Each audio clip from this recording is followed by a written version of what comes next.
Hello friends, so our today's topic is 2.12, that is parallel plate capacitor. Before we start this topic, let us recall what we have done in our last lecture. So in last lecture we discussed about the value of the capacitance C, and the equation for the capacitance was Q by V. In that lecture I also told you that if you want to change the value of C, then you have to depend on 3S: shape, size and the separation between two plates, right? If you will change either Q or V, then that is not going to change the value of the capacitance, right? Because when you are changing the value of Q, if you are increasing the value of Q, at the same time the V is also going to increase in the same manner, right? So it depends on shape, size and the separation between two plates. Now our today's topic is the parallel plate capacitor. So what is the concept of parallel plate capacitor? It is very simple. We just have to consider two plates of the capacitor which are separated by a very small distance d. And the plates that we are considering, so ideally we are considering that the plane of that plates are infinite, right? So let me explain you by drawing it, okay? So let us consider that this is one of the plate of the capacitor, okay? Then we have another plate which is over here, okay? Let us say this is region 1. Let us say this is region 2. Reason 2 का मतलब ये है कि ये outer reason है, जो बाहर की साइड का है वो रीजन की बात कर रहा हूं, और यहाँ पे जो रीजन है that is the downward region, जो इस प्लेट के बराबर नीचे है, right? Okay, and let us say this is plate number 1 and over here there is a plate number 2. What I am considering is the plate number 1 is positively charged. So let us say this is positively charged, okay, and plate number 2 is negatively charged. तो यहाँ पे मैंने negative charge भी दिखा दिया. Now if you want to show field lines, then obviously it is from positive to negative, right? So these are the field lines which is going from positive to negative, right? So I hope this much is clear to you, right? Now if we consider a medium in between this, as we discussed capacitor है तो दो plates होगी, दो plate के बीच में कुछ insulating material होना चाहिए, डाइइलेक्ट्रिक मटेरियल होना चाहिए. But as far as this theory is concerned, first of all we are assuming that there is a vacuum, in between two plates. एक बार हमारा इक्वेशन डिराइव हो जाएगा, then after we are also going to introduce a dielectric medium into this. अभी equation के derivation को simplify करने के लिए we are considering that there is a vacuum between this two plates, right? Another thing is, यहाँ पे जो इन दोनों के बीच का जो डिस्टेंस है, okay, so that is denoted by d. तो ये जो डिस्टेंस है वो बहुत ही कम है. कितना कम है? Okay, so d square, value of d square is very less than the area of a plate of a capacitor, right? तो यहाँ plate of a capacitor का मतलब क्या है? मान लो कि ये है वो प्लेट का side view, okay, that means कि actually this is the plate, right? ये होगी प्लेट जो हमने ऐसे रखी है, राइट? तो ये जो एरिया है it is to be considered that कि इसकी जो साइज है वो इनफाइनाइट है, राइट? बहुत बड़ी साइज की प्लेट है ये, ऊपर वाली और नीचे वाली दोनों plates, but the separation between them is very small. And आप इससे आप अंदाजा लगा सकते हो कि d स्क्वायर, थिकनेस का भी स्क्वायर है ये, डिस्टेंस सेपरेशन का भी स्क्वायर है, वो भी बहुत छोटा है इसके एरिया से, राइट? नाउ बात करते हैं अभी सरफेस चार्ज डेंसिटी की. तो सरफेस चार्ज डेंसिटी है उसको हम सिग्मा से दिखाते हैं. वी नो दैट कि it is a total charge divide by the area, so sigma is equals to q by a. तो यहाँ पे हम देख सकते हैं कि प्लेट नंबर 1 है, उसकी जो सरफेस चार्ज डेंसिटी है वो हम सिग्मा से दिखा रहे हैं. यहाँ पे जो चार्ज डेंसिटी है वो भी हम सिग्मा से दिखा रहे हैं, because both the plates are charged by equal charge but opposite charge, right? Value में they are equal but they are opposite in nature, right? Now obviously तो अगर आप देखोगे कि अगर ये माइनस क्यू चार्ज है, सो यहाँ पे इसकी जो सरफेस चार्ज डेंसिटी है वो नेगेटिव में आएगी. Now if you talk about the electric field, so you can refer the equation number 2.36 for this. What is the relation between the electric field and the surface charge density, right? तो उसके लिए आप equation number 2.36 एक बार देख लेना. So अभी बात कर रहे हैं हम आउटर रीजन की. ओके, आउटर रीजन मतलब रीजन 1 भी हो सकता है या रीजन 2 भी हो सकता है. Okay, so in both this cases the electric field is zero. As आप गॉसियन करके गॉसियन सरफेस ढूंढ के यू कैन डिसाइड दैट कि यहाँ पे E है वो जीरो है. We are interested to find out the electric field between two plates, मतलब के plate number 1 and plate number 2. Okay, इन दोनों के बीच में कितना इलेक्ट्रिक फील्ड है. Okay, so for that I can use the equation sigma upon 2 epsilon 0. ये एक साइड की प्लेट के लिए है. Okay, now there is another plate. Okay, तो उसके लिए एडिशन होगा, that is sigma upon 2 epsilon 0. So if I will simplify this, then I will get it as sigma upon epsilon 0, right? Okay, but as you know sigma की value है वो तो q by a है, right? Okay, तो मैं यहाँ पे q by a लिख सकता हूँ. Okay, so it is equals to q upon epsilon 0 by a. So ये इलेक्ट्रिक फील्ड और चार्ज के बीच का एक रिलेशन का हमें इक्वेशन मिल गया. E can be given as q upon epsilon 0 by a. Now voltage, okay, voltage and electric field का क्या रिलेशन है. सो एक बार हमने एक थियरी में लिया था कि if I want to find out the voltage, okay, let us say electric field. Okay, तो इलेक्ट्रिक फील्ड हम मेजर कर सकते हैं dV by dx फॉर्मूला से, right? dV by dx. So if what is this dV, मतलब के it is इनफिनिटेसिमली small. यहाँ पे dx है मतलब के वो एक छोटा सा स्मॉल एलिमेंट है, right? But I can always put it like this, के E can be given as V by x and then I can put it like this, V equals to E into x, right? So what is x? X was the distance, right? So over here same thing is applicable. V can be given as E into D.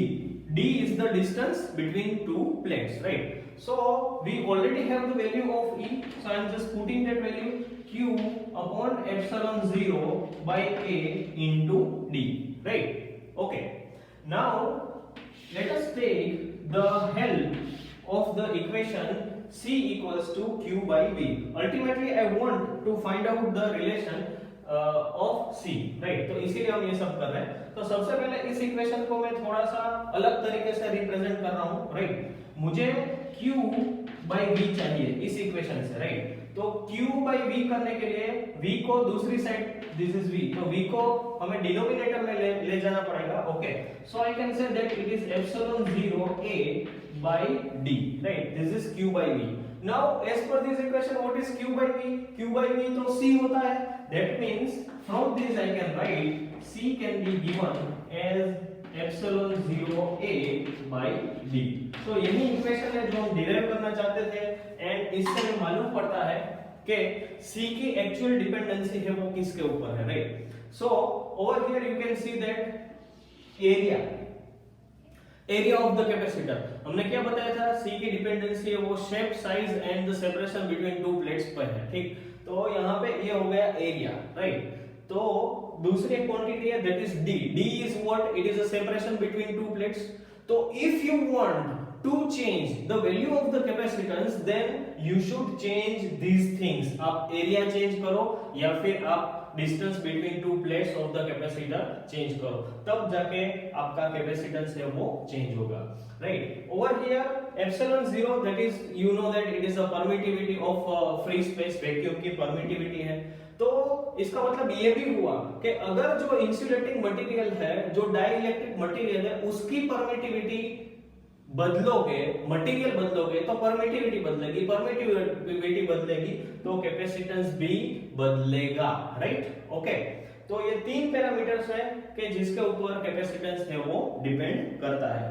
एक example नहीं है but एक छोटा सा है कि आपको जानना है कि 1 फेराडे, मैंने बोला था लास्ट लेक्चर में कि 1 Faraday is a big unit, big value, right. तो वो कितना बिग है वो मैं आपको रियलाइज करवाना चाहता हूं। सो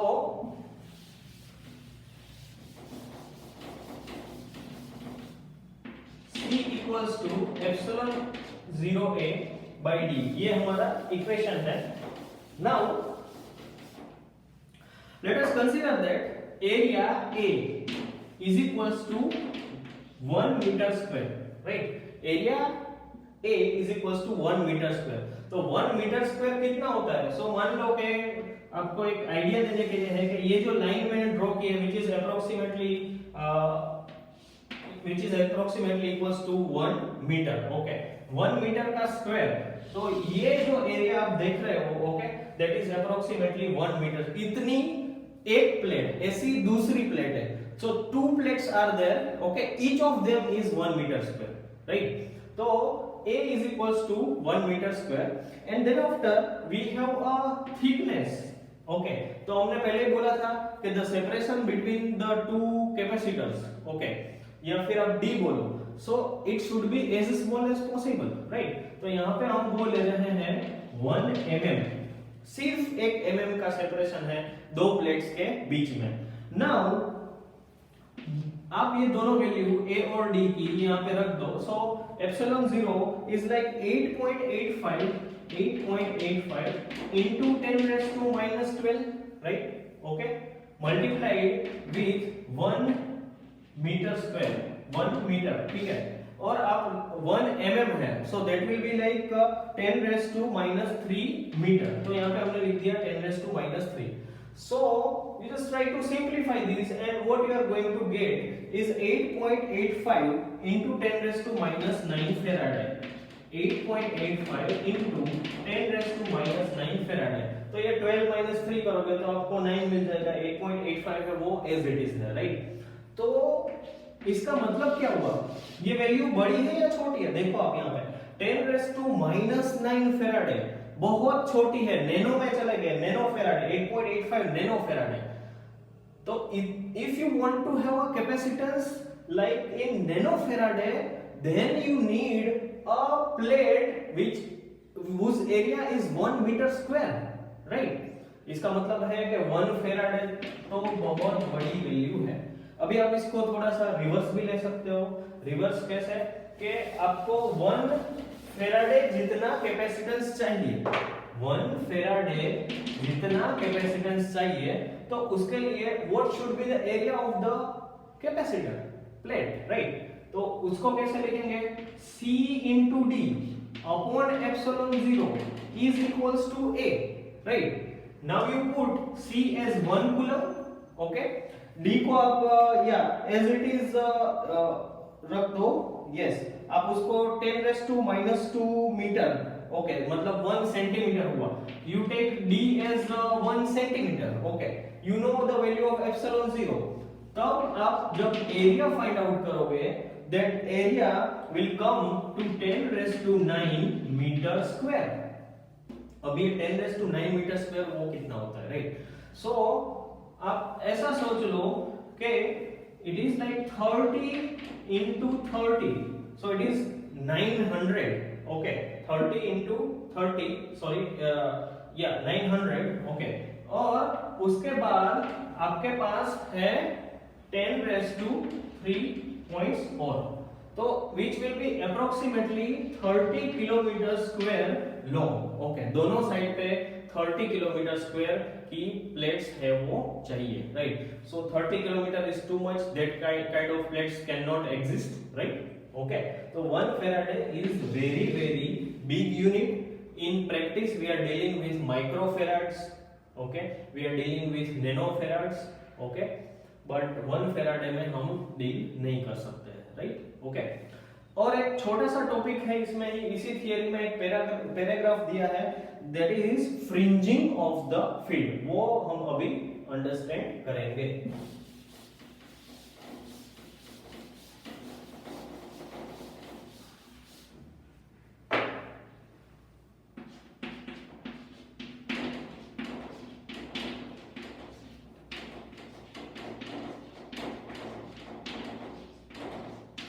फ्रिंजिंग ऑफ द फील्ड एक फिनोमिना है और सबसे पहले मैं थियरी जब हमने स्टार्ट की थी वहां पे चलते हैं, right. So what we have discussed was the value of d square is quite less than the area, right. ये हमने लिया था, तो ऐसा क्यों लिया, इसका रीजन हमें इस फिनोमिना से मिलता है, राइट। व्हाट इज दिस, यहाँ पे हमारा कंसीडरेशन क्या था कि the plates that we are using is of like infinite dimensions, जिसका एरिया है वो बहुत ज्यादा है और the separation between two plates है वो बहुत ही कम है। ऐसा क्यों लिया था, the reason is so that we can have a uniform charge density. ये जो लाइंस है वो सीधी रहे, यूनिफॉर्म रहे, सभी जगह पे इक्वल गैप में हो, इसीलिए हमने यूनिफॉर्म चार्ज डेंसिटी का कंसेप्ट लिया था और इसीलिए हमने प्लेट्स है वो बहुत बड़ी एज्यूम की थी। मान लो कि हमने छोटी प्लेट एज्यूम कर ली, right. Plate is like this, छोटी प्लेट है, okay, and the separation between them is large, then what is going to happen, then centre में कोई दिक्कत नहीं आएगी, राइट। सेंटर में फील्ड है वो यूनिफॉर्म रहेगा, right. But when you come to the edges, देखो यहाँ पे एक पॉजिटिव चार्ज है, यहाँ पे एक नेगेटिव चार्ज है, so it will have a tendency to bend। इस तरह से ये लाइन से वो बेंड होके आएगी like this, okay, fine। और यहाँ पे भी same thing is going to happen, so it won't be a straight line। Electric field line अगर स्ट्रेट नहीं है, that means the field is not uniform for this particular region, right। तो यहाँ पे यूनिफॉर्म फील्ड नहीं रहेगा and this concept is known as a fringing of the field. क्या है इसका कि the field lines tend to bend outward at the edges and this concept is known as a fringing of the field. तो जब हम thickness कम कर देते हैं तब क्या सीन होता है, मान लो कि दो प्लेट है, इन दोनों के बीच की थिकनेस है वो बहुत ही कम कर दी, तो इसका मतलब ये बेंडिंग तो होगा, एजेस पे बेंडिंग तो होगा, but as you can see the distance is less, तो आपको बेंडिंग या स्ट्रेट लाइन के बीच में ज्यादा फर्क नहीं होगा। That means at this point also the field is uniform, right. तो इसीलिए हमने ये कंसीडरेशन लिया था। So that is all for today, right। This topic is over, thank you।